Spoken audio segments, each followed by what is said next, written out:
গল্পের নাম ভাঙাগড়া। গল্পটি লিখেছেন আত্রেয়ী আঢ্য।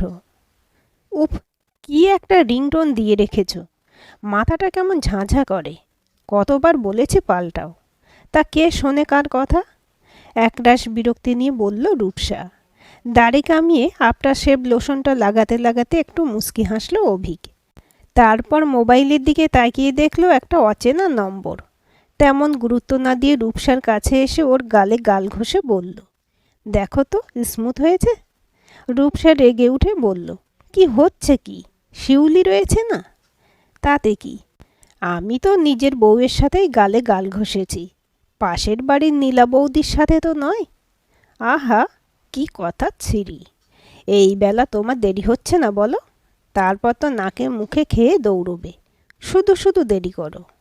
অভিক রূপসার গালে আরও দুবার গাল ঘষে বলল, তুমি না দিন দিন কেমন নীরস হয়ে যাচ্ছ। রূপসা জোর করে অভিকের বাহুডোর থেকে নিজেকে মুক্ত করে বলল, আমি সরসই আছি, তবে সময়টা তো দেখতে হবে। আজকে আমার ডে শিফট, দেরি হয়ে যাবে না? ওকে ম্যাডাম, এখনকার মতো ছেড়ে দিলাম। রূপসা অভিকের টিফিনটা গোছাতে গোছাতে বলল, ফোনটা ধরলে না কেন? কে করেছিল? গার্লফ্রেন্ড? ধুর, সে আর জুটল কই। মাথার সামনে ক্রমাগত গজিয়ে ওঠা টাকের দিকে রম্ভা উর্বশীরা কি আর তাকায়? বাজার খুব খারাপ। ধুর, যত সব ভুলভাল কথা। বলো না, কেন ধরলে না? আরে, অচেনা নাম্বার। সেই তো হয় ইন্স্যুরেন্সে, না হলে ক্রেডিট কার্ড। এসব নিয়ে যাবে ফালতু সময় নষ্ট। আচ্ছা বেশ, তোমার খাবার টেবিলে দিচ্ছি, চলে এসো। রূপসা অভিকের খাবারটা টেবিলে সার্ভ করে শিউলিকে তাড়া দিয়ে বলল, তাড়াতাড়ি কাজ সেরে নে শিউলি, আজ কিন্তু আমার ডে শিফট। শিউলি রান্নার সাথে সাথে ঘর ঝাঁট দেওয়া, ঘর মোছার কাজটাও করে। রূপসার কথায় বাস্তবিকই ওর স্পিড বাড়িয়ে দিল। রূপসা এক ধমক দিয়ে বলল, আরে, সোফার তলাতে একটু হাতটা ঢুকিয়ে ঝাঁট দে বাবা। শিউলি চুড়িদারের ওড়নাটা আরও ভালো করে পেঁচিয়ে তীক্ষ্ণ গলায় বলল, তাড়াতাড়ি কাজ করতে গেলে অত কোনো খামচিতে ঢুকতে পারবো নি, বলে দিলাম। রূপসা আর চোখে অভিকের দিকে তাকালো। অভিক চোখ টিপে রূপসাকে চুপ করতে বলল। ইতিমধ্যে আবার অভিকের মোবাইল বেজে উঠল। সেই একই নম্বর মনে হচ্ছে। ফোনটা রিসিভ করল অভিক। ওপাশের গলার স্বর অভিকের অচেনা নয়। অভিকের মা মালা দেবীর ফোন। ওনার গলায় একটা সাংঘাতিক বিমর্ষতা। অভি খুব অবাক হয়ে গেল। আজ 4 বছর হয়ে গেছে। মা বাবার সাথে ওর কোনো সম্পর্ক নেই। এতদিনে কোনো তরফ থেকেই কোনো ফোন আসা যাওয়া হয়নি। শুধু অভিকের বোন পামেলা ও দাদা বৌদিকে ভুলতে পারেনি। ছোট থেকে পামেলা ওর দাদার খুব ন্যাওটা, তাই দাদার বাড়িতে যাওয়া বা ফোন দুটোই চলে, তবে বাবা মাকে লুকিয়ে। ও কলকাতায় একটা সংস্থায় চাকরির পরীক্ষার টিউশন নিতে আসে। মাঝে মাঝেই বন্ধুদের সাথে ঘুরতে যাবার নাম করে অভিকা রূপসার সাথে দেখা করে যায়। বাবার গোঁয়ার্তুমি ও একেবারেই সমর্থন করে না, কিন্তু বাবার মুখের উপর কিছু বলার সাহসও কোনোদিন জুগিয়ে উঠতে পারেনি, তাই সবটাই চলে আড়ালে। কিন্তু আজকে হঠাৎ মায়ের ফোন। রূপসা অভিকের অমন বিস্মিত মুখ দেখে ইশারায় জানতে চাইল কার ফোন। অভিকও শুধু ঠোঁট নাড়িয়ে বুঝিয়ে দিল যে ওর মা ফোন করেছেন। রূপসার মুখেও বিস্ময় ফুটে উঠল। দেরি হচ্ছে বলে মনে একরাশ কৌতূহল নিয়ে ও তৈরি হতে চলে গেল। ফিরে এসে শুনল অভিকের মা নাকি ওকে নিয়ে অভিককে ওদের হালি শহরের বাড়িতে যেতে বলেছেন। রূপসা দারুণ অবাক হলো। ও জিজ্ঞাসা করল, হঠাৎ? অভিক বলল, জানি না, আর কিছুই বলল না মা। ওদের বিয়েটা তো ওনারা মেনেই নেননি। বিয়ে হবার পর রূপসার মুখ পর্যন্ত দেখেননি ওনারা। আজ হঠাৎ এমন জরুরি তলবের কোনো কারণ খুঁজে বার করতে পারল না রূপসা। রূপসা ওর বাবা মায়ের একমাত্র মেয়ে, তবে একান্নবর্তী পরিবারের মানুষ। পরিবারে 2 কাকার জ্যাঠাদের সবার একটি করে ছেলে, তাই বাড়ির একমাত্র মেয়ে হিসেবে খুবই আদর ও যত্নে মানুষ। ছোট থেকেই ওর ইচ্ছে ছিল মানুষের সেবা করবে, তাই পেশা হিসেবে নার্সিংটাই বেছে নিয়েছিল। প্রথম 2 বছর কুচবিহারে থাকার পর এনআরএসে পোস্টিং পেয়েছে। নানান কথা ভাবতে গিয়ে রূপসার আজ দেরি হয়ে গেল। মেট্রোর নীলাদির কাছে ঠিক ঝাড় খাবে। মহিলা দারুণ কড়া, কি জানি অত তিরিক্ষি মেজাজ নিয়ে কিভাবে সংসার করে। তবু তাড়াতাড়ি পৌঁছবার চেষ্টা করল রূপসা, কিন্তু রাস্তার প্রতিকূলতা কাটিয়ে সঠিক সময়ে পৌঁছতে পারল না। যথারীতি নীলাদি প্রবল বকা দিলেন। রূপসা সব গালমন্দ হজম করে নিয়ে ড্রেস চেঞ্জ করে কাজে লেগে পড়ল। ওর কলিগ সুচেতা বোধহয় খেয়াল করল ও কিছুটা অন্যমনস্ক। একজন পেশেন্টকে আরেকটু হলেই ভুল স্যালাইন চালিয়ে দিচ্ছিল। সুচেতা ম্যানেজ করল। পরে জিজ্ঞাসা করল, কি হয়েছে রূপসাদি, এত অন্যমনস্ক লাগছে কেন? দাদা ঠিক আছেন তো? রূপসা বলল, দাদা ঠিক আছে, কিন্তু জানিস আজ সকালে শাশুড়ির ফোন এসেছিল, আমাদের হালিশহর যেতে বলছেন। সুচেতা চোখ গোল গোল করে বলল, বলো কি, সূর্য পশ্চিমে উঠল নাকি? তাহলেই ভাব, আমি তো কিছুই বুঝতে পারছি না। যাকগে, দেখা যাক। এই রবিবার যাব ভেবেছি। রূপসা কেন জানি চিন্তামুক্ত হতে পারছে না। যা হবে দেখা যাবে, কিছুতেই এমন একটা ভাবতে পারছে না। কল্পনায় একটার পর একটা সম্ভাবনা ফুটে উঠছে, আবার মিলিয়ে যাচ্ছে। ফোনে তো মা কিছুই বলেননি। পামেলা বলছিল ওর নাকি একটা সম্বন্ধ এসেছে, প্রায় সব ঠিকঠাক, সেই ব্যাপারে কিছু নাকি কে জানে। কিন্তু সে তো ভালো খবর, তাতে তো মায়ের বিমর্ষ থাকার কথা নয়। তবে কি বাবার শরীর খারাপ করলো?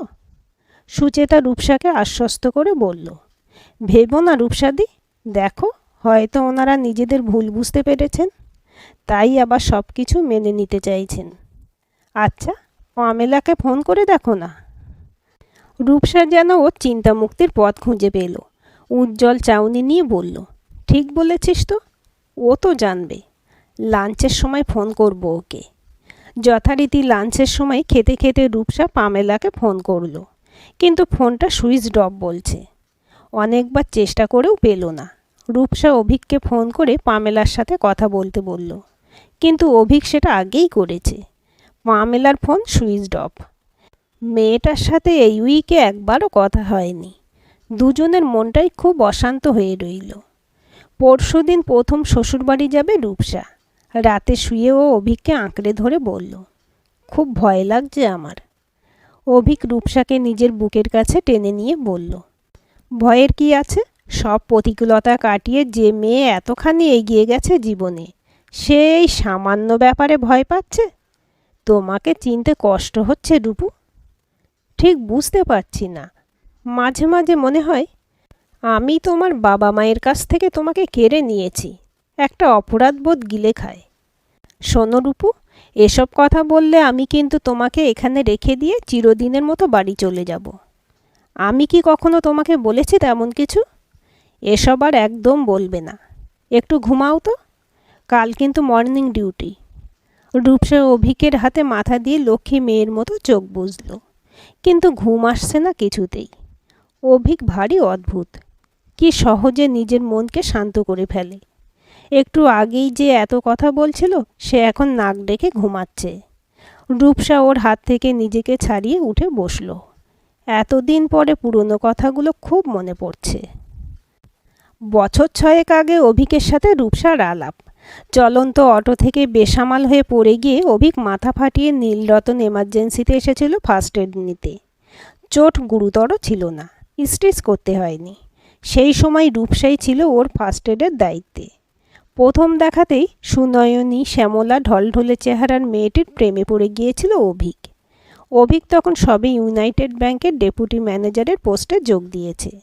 অভিকের সুঠাম চেহারা, ওর ব্যক্তিত্ব এবং মার্জিত স্বভাব রূপসাকে আকর্ষিত করেছিল খুব সহজে। খুব একটা লুকিয়ে চুরিয়ে প্রেম করতে হয়নি ওদের। পরিণত বয়সে পরিণত মস্তিষ্কের নির্বাচন ওদের উভয়ের পরিবারই সানন্দে সমর্থন করেছিল। তবে অভিকের বাবা পরেশবাবু একটু নিমরাজি ছিলেন রূপসার পেশা নিয়ে। নার্সিংয়ে চাকরি, ডিউটির কোনো ঠিক নেই, ফলে এই পেশায় বিয়ের পর ছাড়তে হবে এমনটাই শর্ত ছিল ওনার। তবে মালা দেবী আর পামেলা ওনাকে বুঝিয়ে রাজি করিয়েছিল। ঠিকই ছিল সব কিছু, কিন্তু মাঝে মাঝে হঠাৎ আসা ঝড় যেমন প্রকৃতিকে ছাড়খাড় করে দিয়ে যায়, তেমনই কিছু কিছু দুর্ঘটনা জীবনের স্বপ্নগুলোকে সেভাবেই তছনছ করে দেয়। সেদিন ডে শিফট ছিল রূপসার। একটা ক্রিটিক্যাল এমার্জেন্সি কেস এসে পড়ায় হসপিটাল থেকে বেরোতে দেরি হয়ে গিয়েছিল। রূপসার বাড়ি বেহালার পণ্যশ্রীতে। প্রত্যেক দিনই শিয়ালদা থেকে ডাইরেক্ট বাসে বাড়ি ফিরত ও। সেদিনও তেমনটাই ফিরছিল। রাত 11টা বেজে গিয়েছিল। কলকাতা শহর তখন যেন একটু একটু করে ঘুমের প্রস্তুতি নিচ্ছিল। দোকানপাট বন্ধ। ফুটপাথে চাদরে ঢাকা শরীরে তখন ক্লান্তি নেমে এসেছে। পর্ণশ্রীতে বাস থেকে নেমে রূপসা ওর পাড়ার গলিতে ঢুকতে যাবে, অমনি কতগুলো ছেলে ওকে ঘিরে ধরে উত্ত্যক্ত করতে শুরু করলো। ওদের কাউকে চেনে না রূপসা। অনেক চেষ্টা করেও রূপসা সেদিন নিজেকে অক্ষত রাখতে পারেনি। একটা বাড়ির জানালাও খোলেনি সেদিন। রাতের অন্ধকারে সবার সব মানবিকতা বোধহয় হারিয়ে গিয়েছিল। ওকে ছিঁড়ে খেয়েছিল ওই মানুষরূপী জন্তুগুলো। উপরন্তু মুখে ছুঁড়ে দিয়েছিল ঘন অ্যাসিড। ওই অবস্থাতেও কোনো রকমে হাত দিয়ে ঠেকিয়ে নিজের মুখটুকু রক্ষা করতে পেরেছিল রূপসা। তবে বাঁ হাতের কনুই থেকে হাতের কবজি পর্যন্ত পুড়ে গিয়েছিল সাংঘাতিকভাবে। প্রয়োজনে সাহায্য না করতে পারলেও প্রতিবেশীদের সমবেদনা জানানোতে কোনো ত্রুটি ছিল না। দু একজন বলেছিল এমন ঘৃণ্য কাজের জন্য ওই শয়তানগুলো শাস্তি হওয়া উচিত। কিন্তু তারপর থেকে ছেলেগুলোকে কোথাও পাওয়া যায়নি। রূপসারও তো মুখ মনে ছিল না কারোর। আবছা আলোয় কাউকে ঠিকমতো বোঝা যায়নি। শুধু এটুকু বুঝেছিল ওরা এই পাড়ার কেউ নয়। আর তাছাড়া রূপসার বাড়ির লোকে এই নিয়ে বেশি নাড়াঘাঁটা করতে যাননি। আবার কেউ কেউ এমনটা বলেছিল, আমাদের মেয়েরাও অনেক সময় দেরি করে বাড়ি ফিরেছে, কিন্তু এমন অঘটন তো তাদের সাথে ঘটেনি। যেন এই ঘটনার জন্য রূপসাই দায়ী। অভিক সবসময় রূপসার পাশে ছিল। ওকে মানসিক ও শারীরিকভাবে সুস্থ করে তুলতে ওর ভূমিকা অনেকখানি। তবে ওই ঘটনার পর রূপসার সন্তান ধারণের ক্ষমতা নষ্ট হয়ে যায়। পরেশবাবু এমনিতেও অভিক আর রূপসার সম্পর্কে মন থেকে খুশি ছিলেন না। পরবর্তীকালে অভিকের পরিবার রূপসাকে বাড়ির বউ হিসেবে আর মেনে নিতে পারবেন না তা স্পষ্ট জানিয়ে দেন। কিন্তু অভিক নাছোড়। বিয়ে করলে রূপসাকেই করবে, নচেত নয়। পরেশবাবু পরিষ্কার জানিয়ে দিয়েছিলেন ওই মেয়েকে বিয়ে করলে অভিককে উনি ত্যায্যপুত্র করবেন। তবে এই হুমকির কোনো প্রভাব অভিকের উপর পড়েনি। ওর তরফে পামেলার সাক্ষীতে রেজিস্ট্রি করে ফেলেছিল তড়িঘড়ি। যদিও রূপসার বাবা অভিককে বলেছিলেন, ঝোঁকের মাথায় সিদ্ধান্ত নিলে পরে পস্তাবে না তো। অভিক বলেছিল, রূপসার সাথে আমার মনের বিয়ে অনেক দিন আগেই হয়ে গেছে। এটা তো শুধু খাতায় কলমে হলো। আজ কোনো কারণে আমার শাশুড়ি মায়ের কিছু হলে আপনি ওনাকে ছেড়ে চলে যাবেন নাকি? অভিকের কথায় রূপসার পরিবার নিশ্চিন্ত হয়েছিল। অভিকের মা নিতান্তই সাদাসিধা নরম চরিত্রের মহিলা। স্বামীর কথার বিরুদ্ধে কখনোই যেতে পারেননি।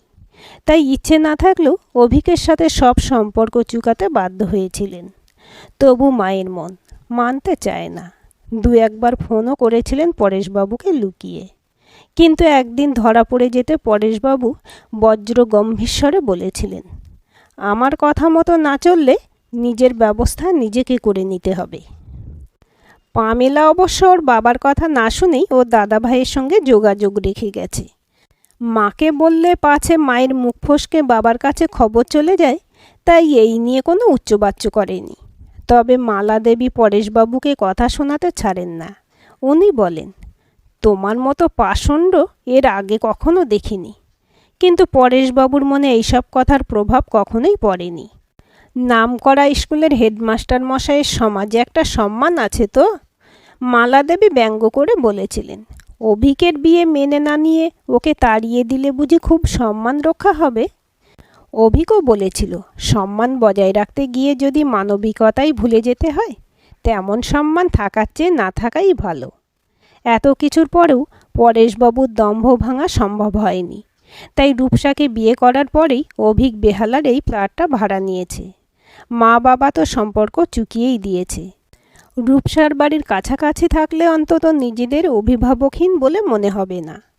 চোখের পাতাগুলো কেমন অবশ হয়ে আসছে রূপসার। পুরনো কথা ভাবতে ভাবতে ঘুমিয়ে পড়ল ও।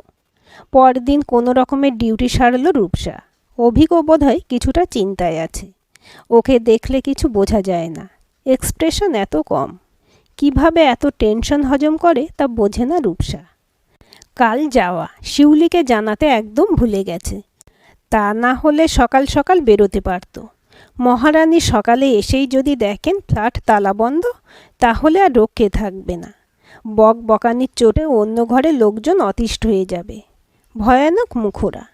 শিউলি সকালে এলে ওকে দিয়ে ঘরগুলো মুছিয়ে নেবে ঠিক করল। সকালে একটু টিফিন করে অভিক আর রূপসা বেরোলো হালি শহরের উদ্দেশ্যে। শিয়ালদা থেকে ট্রেনে ঠিকঠাক জায়গা পেয়ে গেল।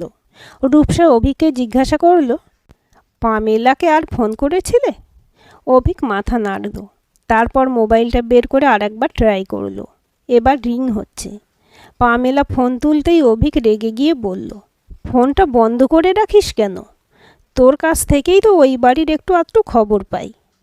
তোর বৌদি ভাইয়ের তো চিন্তার রাতের ঘুম উড়ে গেছে। আরে বন্ধ করিনি, ফোনটা প্রবলেম করছিল। যাকগে, আসছিস তো? সে তো আসছি, কিন্তু হঠাৎ তলব, কী ব্যাপার রে? তুই আয় তো আগে, আমি রাখি। তোর সাথে কথা বলছে জানলে বাবা আবার। আচ্ছা রাখ। অভিক ফোনটা কেটে রূপসার দিকে তাকালো। রূপসাও যেন কিছু একটা খবরের আশায় ছিল, কিন্তু অভিক মুখ কাঁচুমাচু করে বলল। পামেলাও কিছু বলল না। মাঝে ট্রেনে একজন ঝালমুড়িওয়ালা উঠে ওরা দুজনে দুটো ঝালমুড়ি কিনে ফেলল। ট্রেনে উঠলেই কেমন যেন খিদে পেয়ে যায়।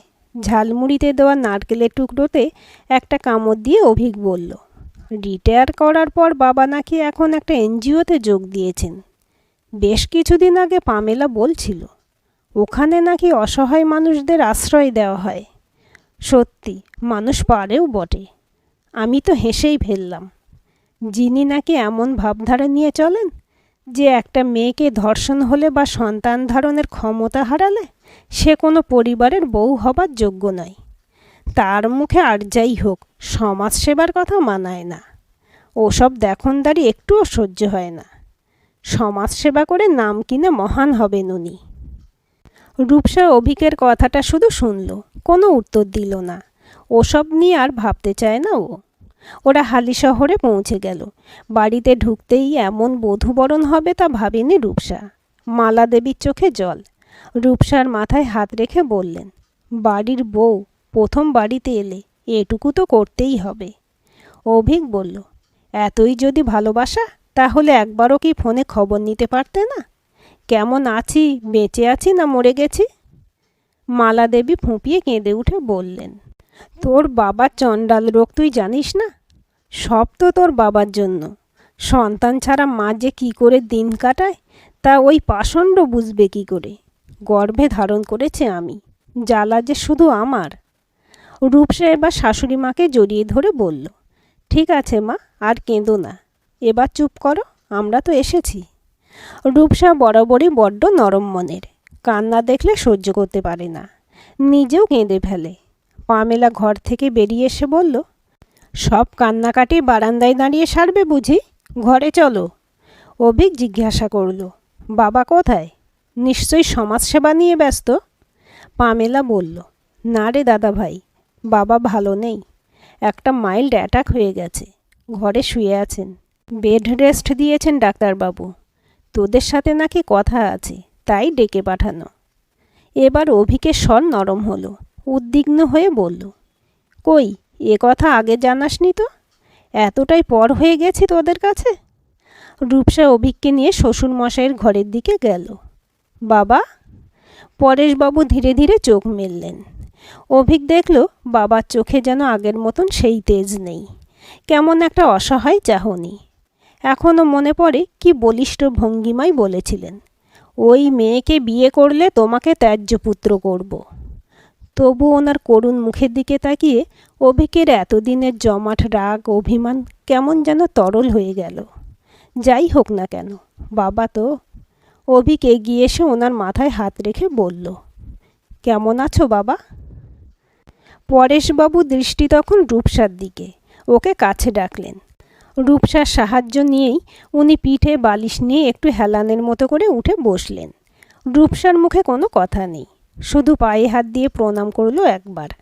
পরেশবাবু বললেন, জানিস অভিক, আমি যে এনজিওতে আছি সেখানে একটা মেয়ে এসেছিল বেশ কয়েকদিন আগে। ওর নাম এনাক্ষী। ও কোনোদিন মা হতে পারবে না জেনে শ্বশুরবাড়ি থেকে তাড়িয়ে দিয়েছে। এনাক্ষীর কেউ নেই, এক কাকা ছাড়া, সেও মদ্যপ। অবস্থা বিশেষ ভালো নয়। তিনি কোনো প্রকারে ভাইজির বিয়ে দিয়ে দায়মুক্ত হয়েছিলেন। মেয়েটা একজনকে ভালোবাসত, কিন্তু ওর কাকার গোঁয়ার্তুমির জন্য ইচ্ছের বিরুদ্ধে ওকে বিয়ে করতে হয়। আসলে এনাক্ষীর বড়লোক শ্বশুরবাড়ি থেকে ওর মাধ্যমেই যাতে মাসে মাসে কিছু টাকা ওনার হাতে আসে, এটাই ছিল মতলব। ফলত নতুন করে যে এনাক্ষীর দায়ভার উনি বহন করবেন না তা বুঝতে বাকি থাকে না। মেয়েটা তো ডিপ্রেশনে সুইসাইড করতে গিয়েছিল। আমাদের লোকেরাই রেল লাইনের পাশ থেকে ওকে তুলে নিয়ে আসে। তারপর থেকে আমাদের হোমেই ছিল।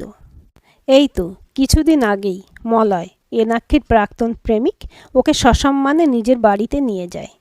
যতদূর খবর পেয়েছি মলয়ই উদ্যোগ নিয়ে এনাক্ষীর ডিভোর্স করিয়ে দিয়েছে। ওরা আবার বিয়ে করছে, সামনের মাসে বিয়ে। আমাকেও নেমন্তন্ন করেছে। ওই দেখ, টেবিলের উপর কার্ড রাখা আছে। অভি কার্ডটা তুলে নিয়ে দেখল, কিছু বুঝল না। বাবা ঠিক কী বলতে চাইছেন।